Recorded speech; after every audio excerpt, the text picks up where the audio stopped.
Hello, fellow Whovians. That's Mr.Who reviews. And today we're doing Doctor Who, The War Games, Part 6 to 10. Now, if you haven't seen my review of Parts 1 to 5, I guess just check that out before to continue to watch this, so let's go on. Anyway, Part 6 begins where Part 5 ends with Jamie and some of the Resistance getting shot or stoned by an ambush of the aliens' guards. And later on, Dr. Zoe and the lieutenant that he do save Jamie and that. And the rivalry between the war chief and the security chief just keeps going on, and I think the actors just good at it. And in part 6, that he introduced the name Time Lords for the first time, so interesting. Yeah, the Doctor Jamie Lieutenant tried to confuse the series chief and war chief by going to the Roman war zone when they think they're going to the 1917 zone. But they get caught by Snide, and the person they're holding in I think the American Civil War zone is actually killed sometime after he hypnotized the guy that's supposed to hold him. And yeah, and even though Snide was told to keep Doctor alive since they need information off him, he's like got his revenge for Doctor embarrassing him by that about execution. But during execution, some of the resistance came to fight, and thanks to the Doctor just doing some ziggery pokery with the technology of I think it's called the aliens war people. So they don't really give them a name in this. They put up a time barrier. Yeah, earlier on when Jamie and Laten were going through the time barrier that's near the Roman war zone. He's saying that they can't follow them. How do you know that? Uh, anyway, eventually the Doctor is captured by the guards of the war people, and the warlord actually shows up. And the Doctor and the war chief actually have a talk with both of them, realizing that they're the same species and they do know each other. And later on, it's shown that the security chief was actually recording all the conversations that the Doctor and the war chief were having.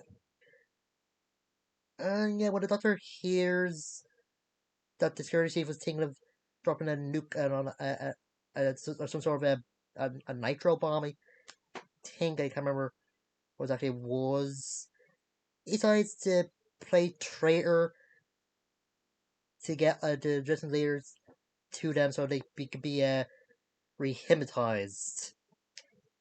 And while that's going on, Jamie and Joey are helping out to just to get all the resistance leaders together, and getting them get the resistance force together works pretty well since the guard for the war people are dwindling.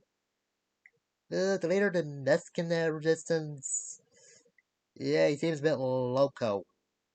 He don't really take what Zoe is saying that well. I mean, tells him that Zoe thinks he's already broke. Uh, and he seems very murderous, but then some other characters as well when it seems the Doctor actually tricked them to come into the base of the war people. Doctor just gives a suggestion to the warlord that he can probably fix the hypnotizing machine, since the warlord is saying that back in his own planet there's new ones being made, and Doctor suggesting that he can probably fix the old ones and probably make them better. But they're only trying to trick the war chief and that just again to go favor since it looks like he's hypnotizing people, but he isn't. And yeah, the part when some of the war leaders, other than Jamie and Joey, trying to kill the Doctor is just I don't know. Yeah, the war chief gets arrested by the security chief, and then he gets saved by the Doctor, and the Doctor has to convince him to stop the fighting, and yeah, he does, but he thinks that him and the Doctor should uh, get away uh, with one of the time space travel machines. But the Doctor thinks they should uh, call or get help from the Time Lords, and yeah, it turned out the reason the war chief wanted Doctor's help, because I needed Doctor's TARDIS, since the time capsules or whatever they only last for a while, since there's some sort of a problem with the energy source or something. I'm guessing the war chief didn't power them with a black hole, or just the black hole is just unstable. Hmm. And Orchie does get his friends on the security chief by killing him. Yeah, this also has the first appearance of the message uh, cubes that won't go back until the Doctor's wife. I can't remember that's the exact name of the box that the Doctor made to give the information to the Time Lords what's going on, but hmm.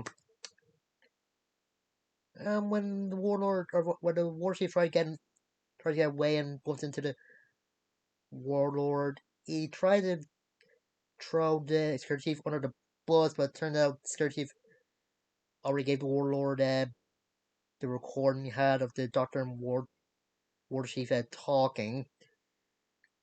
And yeah, the warlord I think kills the war chief with guards, and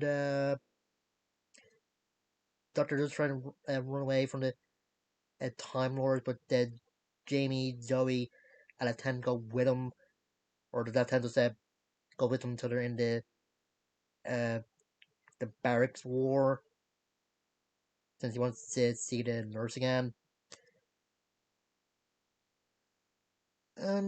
Yeah, the Time Lords do put everybody that isn't supposed to be on the planet back their own time, but they do try to wrangle the Doctor back into his own planet by slowing time down. Doctor does try to get away and does explain why he left his planet and became a renegade.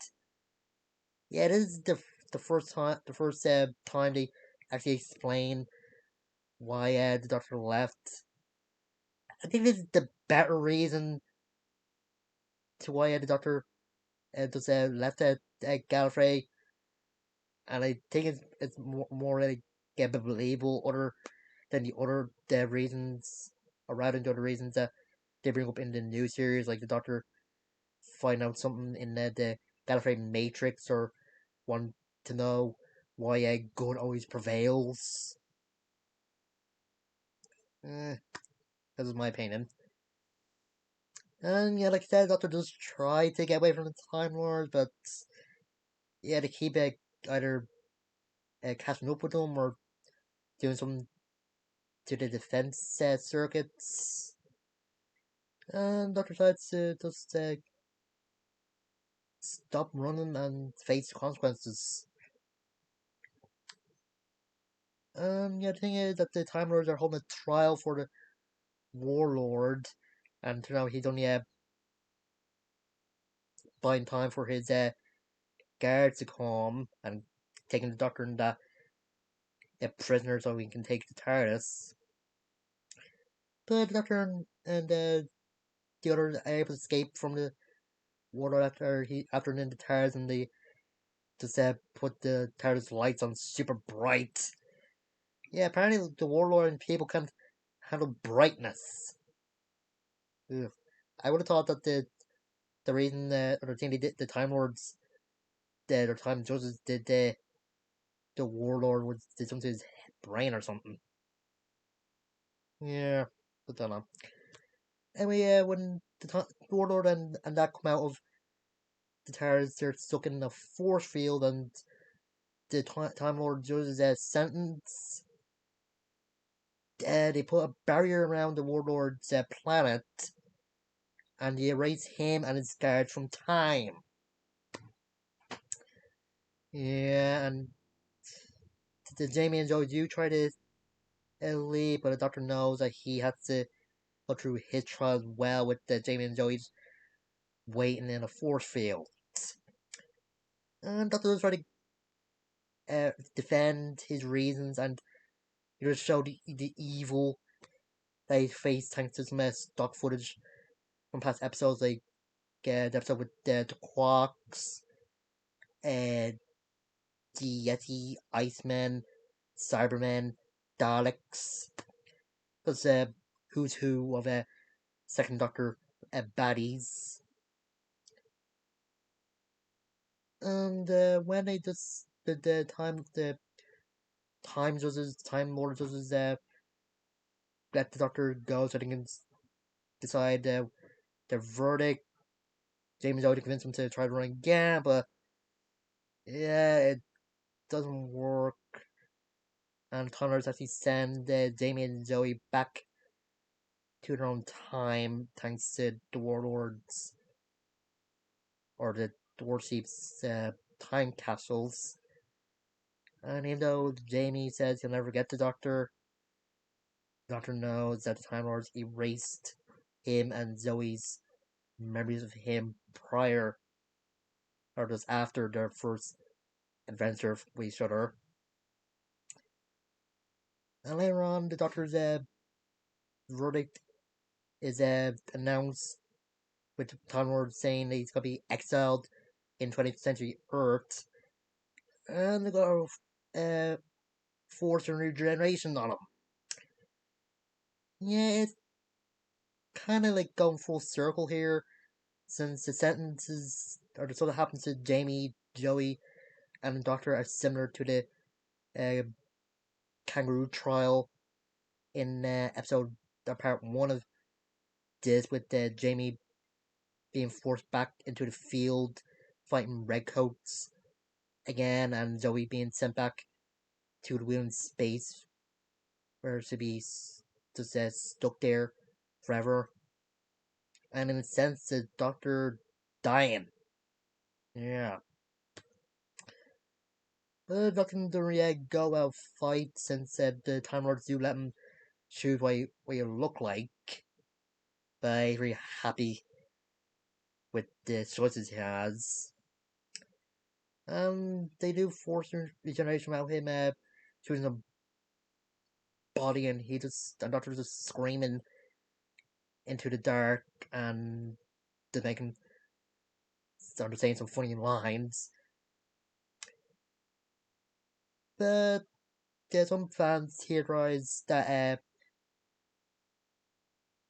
the Time Lord secret the CIA service actually plucked the Second Doctor before he regenerated, and had him do work for them. That's where season 6B comes from.